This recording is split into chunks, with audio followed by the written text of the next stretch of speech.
What is up, guys? In this video, I'm going to be teaching you how to create an animation from a sprite sheet.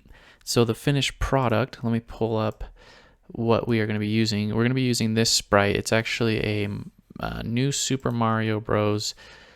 Sprite sheet that I'm using. It looks like it's probably like an outro or intro, like if you're going into a level, but we're going to be learning how to animate this using Canvas and HTML5. So what's happening is that's just a bunch of images, sprite images that it's cycling through, and then it's being able to animate and show up on the screen. All right, so it's pretty simple. I thought I'd do something kind of fun with Mario here, and let's jump right in. So if you want to see, by the way, if you want to see the source code or you want to download the sprite image or source code, you'll need to go to the site at fulltimeprogrammer.com. The link will be down below the video, so check that out if you want to follow along. If not, I'm just going to quickly go through the HTML and CSS files, and then we'll dive in and start coding. So as you'll see, we have an index.html file. Basically, we have a canvas tag here, which is set at 192 and 147 for the height. And then we load in all the scripts that we'll be using. On our style sheet, all I did was make the background black, and then here all I did was center our canvas. Our image was displayed centered, exactly center on the screen. And then in our game.js, this is the basic architecture that I use in most of my games right now. I'll quickly go over this for you guys. It's not part of this tutorial. This is more of like an architectural tutorial, but I'll go over it for you guys. Like I said, if you want to follow along, you have to download the source code to get it. But we just have an init function where we get our canvas, we get our context from the canvas, and then I create a stage object so that I can pass that around. And then I will load in our sprite sheet that we'll be using. And let me show you guys the sprite sheet itself and what it looks like. It's pretty simple, actually. So let's see. All it is a bunch of images like this, and we just cycle through. So that's the sprite sheet that we'll be using. We load that in. I add an event listener that waits until that sprite sheet is loaded to start. So then I create a data object. This data object I pass around throughout the entire app. So we have access to the animation frame, the sprite sheet, and then our stage object that we created with our canvas.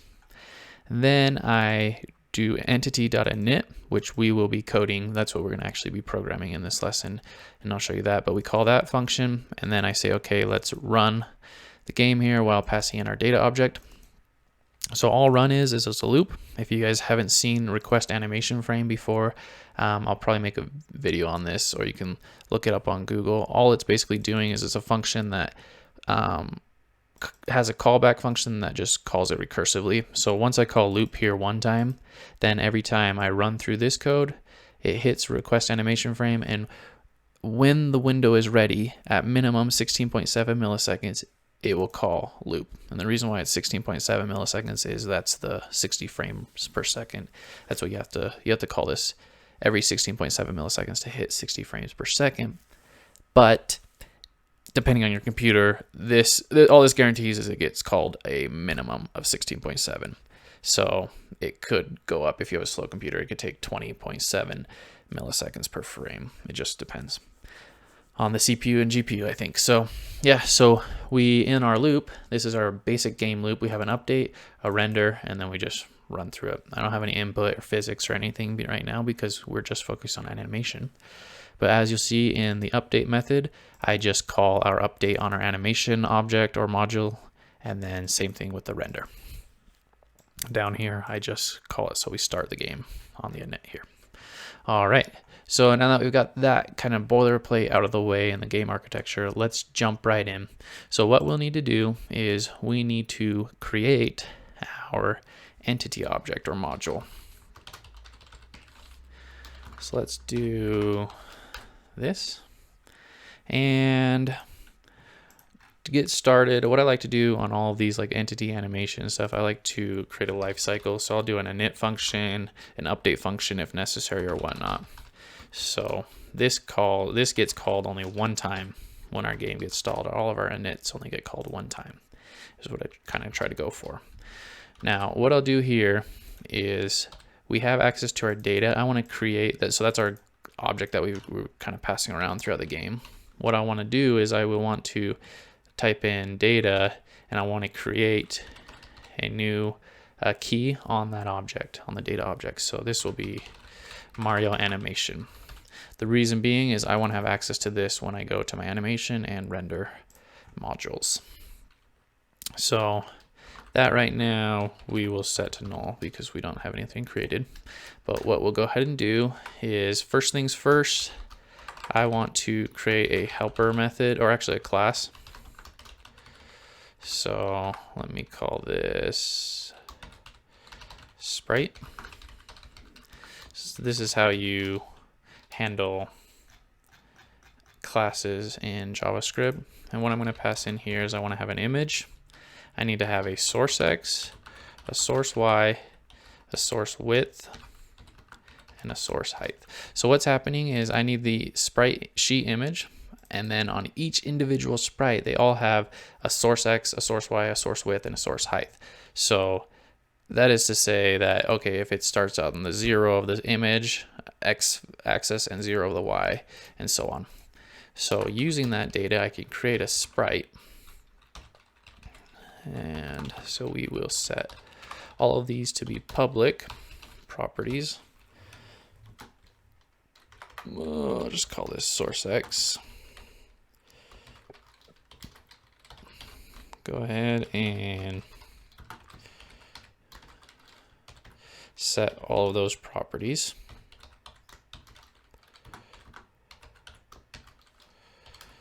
And lastly, source height. So the reason why we did this is because I don't want to have to type this out every single time that I create a sprite frame. And you'll see what I'm talking about as we move along in the tutorial here. So next up, what we're going to do is we need to create our actual Mario animation guy. So let's do this. I'm going to set him equal to a function. All that I need passed in is that data object so that I can get access to like the frame, the animation frame, and whatnot. So now that we have that, I know I can do new entity, since we're inside of this object, and I can do dot Mario animation. Whoops. And I'll pass in the data. Okay, so this is how you create instances of this. So we'll do the same when we create a sprite. I'll create instances of this guy. You just use the JavaScript keyword new, and then that allows me to create one of these guys right here.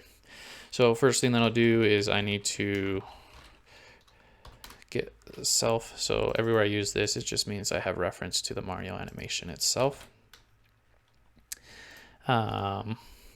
Then what I want to do is I want to create a few private variables here. So if I want to create a public variable where I can access the variable outside of this scope, then I'll start it off with self dot. But to create it private, I'll just create a variable itself. So I want to do var rate. Now this rate is going to be the rate at the animation, like the speed of the animation. And then I will also need scale, because that image that we have, the source image, the source widths and heights and whatnot of the images is really small. So this scale is just going to multiply it up so it makes it larger on our screen. Then I'm going to create an object called Sprite Animations. And inside of that, it's not an array, but an object. And inside of this object, I want to have frames, which is an array, and then a key of current frame. And I'll set that to 0, just like that. Okay, this next part I am going to copy and paste in. It is just all of the frame coordinates. So I went and got all the X values, the Y values, the widths and the heights of each of those frames that I showed you on the image. And the way I did it, I just went into Photoshop and quickly grabbed the coordinates. So you can download these from the source code if you're following along. If not, just know that each individual one of these has its own X, Y, width, and height, just like that. So I just created an array of arrays. I'll put that on. And now we have frame coordinates. All right. After that, I am going to now start creating some public variables. So I'll do self.x, and I'm going to set that to 0, self.y, and set that to 0, self.width, I'll set to 0, and then self.height, I'm going to set to the height of our canvas. So when we create our canvas here, I put at 147. The way I got that number is each of the frames I have, their height is 49. And since I'm scaling it by 3, all I did was take, so actually to do this more properly, I can do scale times 49. So since I know the heights of each of these frames is always going to be consistent, I just manually put that value in. What we'll be using these public variables for, the X, the Y, and width and height, is for when we draw or render our image onto the screen. So we'll create, later on we'll come in here and we'll create a method that will let us to actually draw it to the canvas, and we'll need each sprite or the animation will need an X, a Y, a width, and a height. This width we set to 0 because we're going to be dynamically changing that depending on, if you look here, each of the widths, 33, 43, they're different on each image. So we're going to make that dynamically change.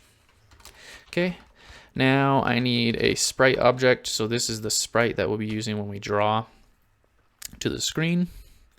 We'll set it to null right now because we're going to be cycling through sprites, frames, and creating them. So we'll create a function here, a public function that we can have access to outside, so we can use it in our animation JavaScript file here. And what we'll do is set this to function data. And now we have a function here that we can use.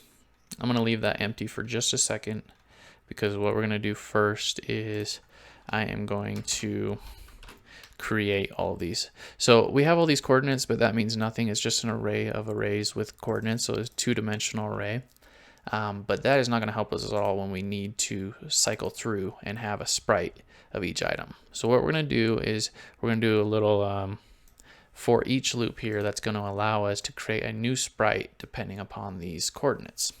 So the way we do that is pretty easy. All I do is you take an array. So the for each is a method on the array prototype. So we do for each, and it expects you to pass in a callback function.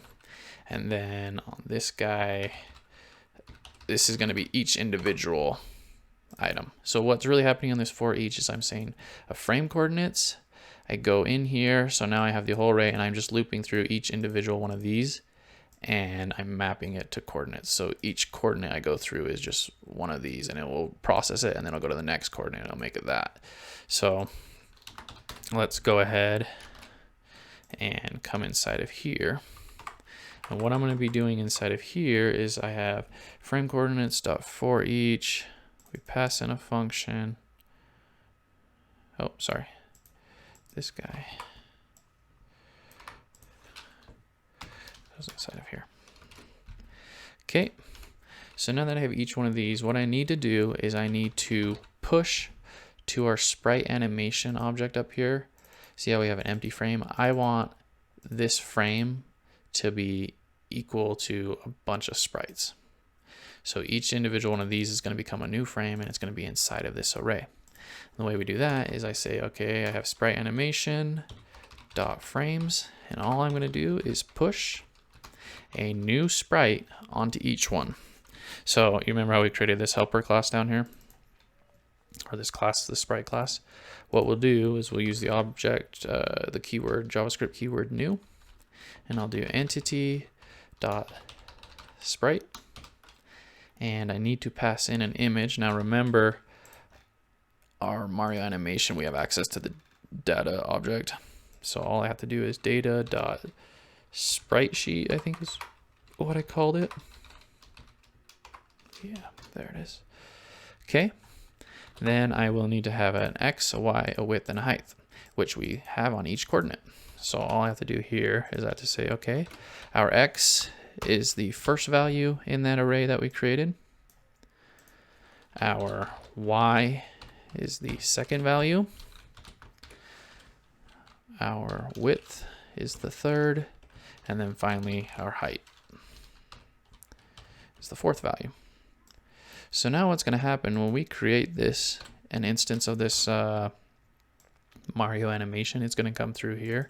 It will, at the very end, hit this for each loop, and we will have an array here of frames that will have a bunch of sprites, and they will all be located and mapped to our image for each frame. All right, so now that we have that done, what we want to do is we want to come up here into our animation function or method, and what we need to do is we need to animate through or cycle through this array that we just created with all of our sprite frames. And that's how it's going to, it's just tricking the mind. All it's doing is it's like a flip book. It's just flipping through each image to make it look like it's animated. So all we have to do here is I'm going to put in an if statement and get access to our animation frame. And then this is a little trick that I learned. I'm going to use the modulus, and I'm going to say animation frame modulus rate is equal to 0. Then we can run the code. So all this does is if I don't have this in, our animation is going to be super quick because it's going to flip every single tick. So it'll be 16.7 milliseconds. But I kind of want to control that. So all I'm doing is I'm saying, okay, we get the animation frame. Let's say it starts at 3. And then I say modulus rate, and what modulus does is it just returns the remainder value. So if this rate is 3 and this rate is 3, then it's going to return 0. If this is 6 and this is 3, then it will return 0, right? Because there's not any remainders.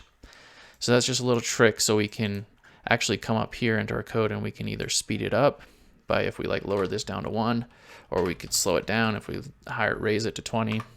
For this instance, I like every 3 animation frames. So you can look at that. Every third animation frame, then we'll switch the animation.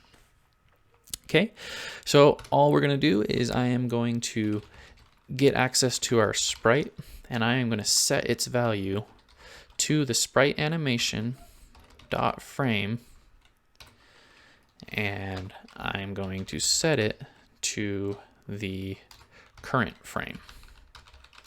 So currently, it's going to be set to the 0 or to the first one, so it will be set to this frame. And then I'm just going to gradually increase this number, so it will switch to this one, and then this one, and so on all the way down. So it's pretty basic there. Let's come back down here. Right here. We have sprite animation frame, so we set it to the current frame. After that's done, I am going to, like I said, gradually increase the current frame, so it will actually be able to cycle through. All I'm going to do is ++. Then what I need to do is what happens if we are cycling through and we're on like the 7th, I think there's 17 frames here in our sprite sheet, but what happens when we get to that 17th one, and then I say, all right, add on to the current frame, so now it's 18, and we cycle through this, what's going to happen is we are going to actually get a bug.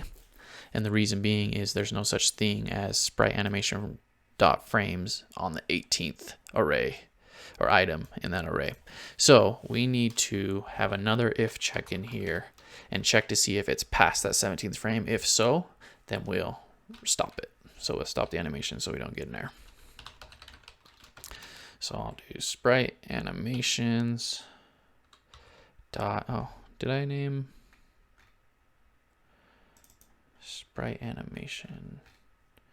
Let's change this to animations. So let's go back and anywhere I have that,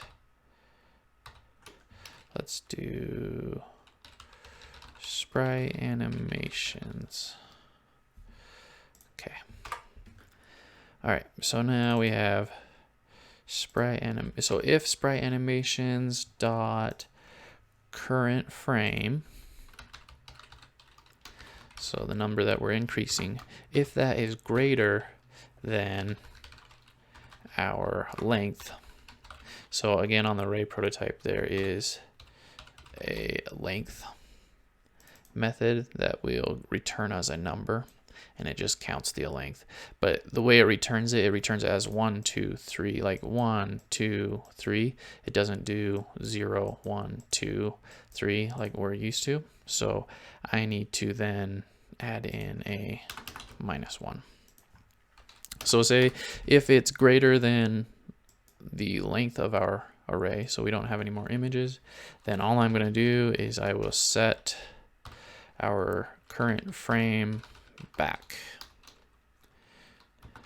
to the length.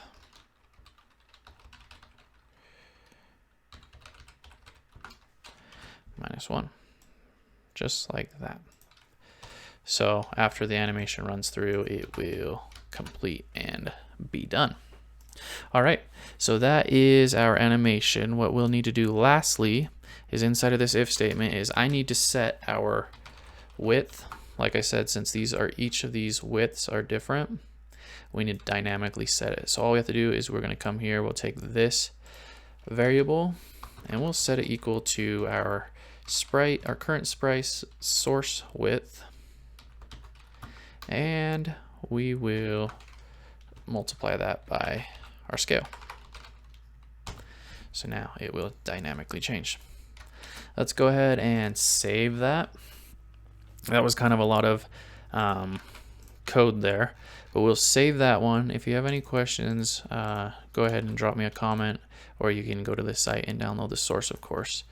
But now let's go. So we have this now. We have a Mario animation on our data object, but we need to call that method. All it's going to do is sit there. So we need to, since we have this public method that we made, we need to now call it. So what I'll do is I'll create this module here, var animation, and let's get a update function where we pass in data. So on all of my update functions, that means that it gets called every single animation frame or tick. All we're going to do is we're going to get access to that Mario animation that we put on the data object up here. And I will just call, did we just call it animation? Let me double check. Yes, we just called animation and we need to pass in data. All right, that's all we have to do, guys. That will call that animation method every single tick for us. So this whole thing will get called every single tick because in our game file here, we call animation.update every single tick, which will in turn call that method that we created there. So that's real simple. That's all we need on our animation module. And the next module, last module, is our render. So we create an object here, have an update function where we pass in data. Okay. And then what I'm going to do is I need a helper method to draw. So with Canvas, let me do this. All right. So with this, we need to draw from our sprite.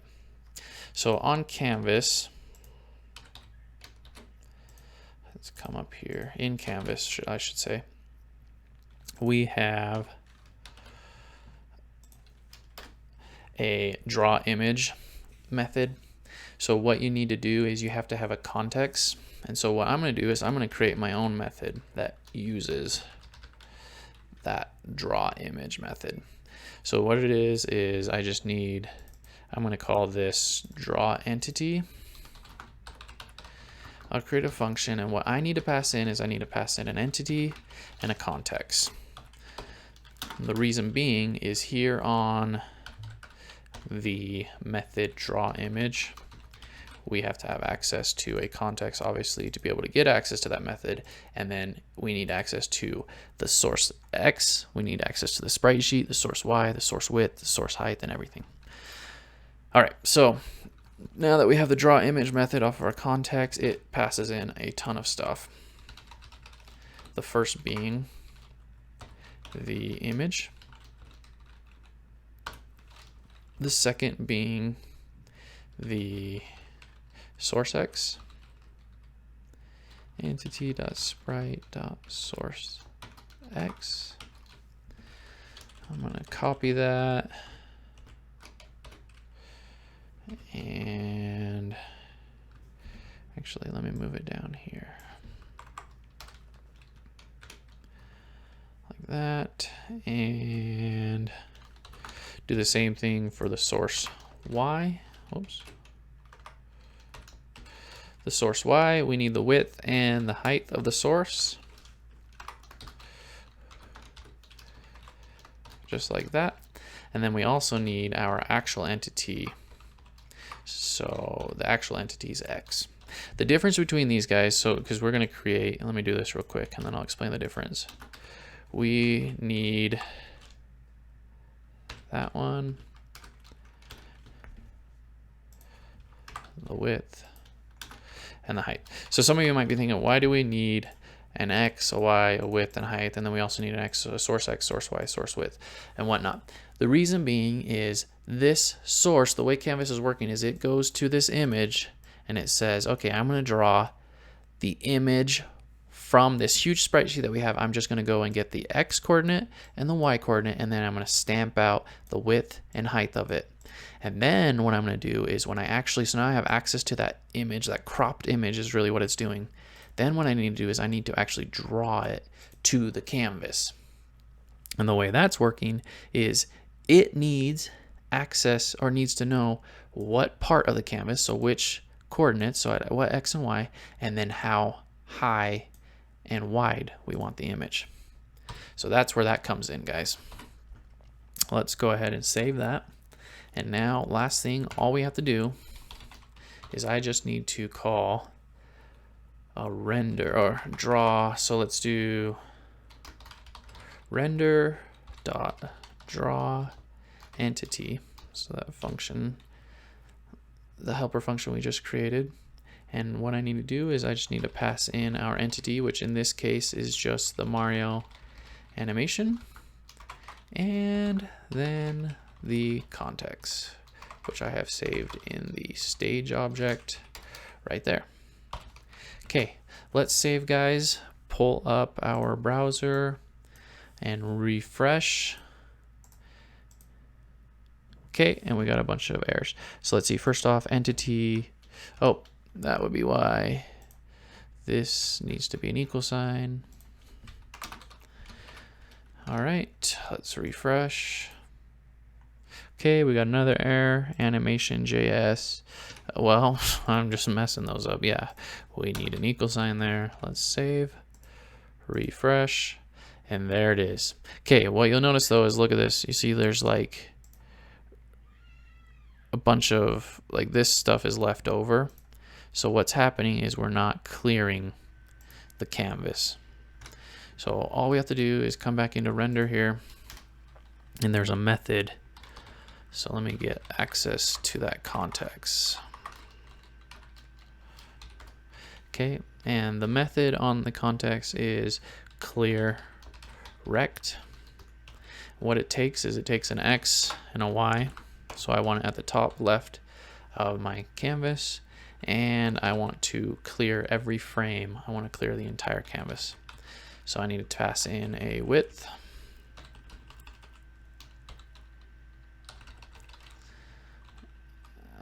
Whoops, canvas top width, and the same exact thing, I'll just copy that for the height, and then I'll refresh it and we will be done, guys. So let's do height, delete that, and save.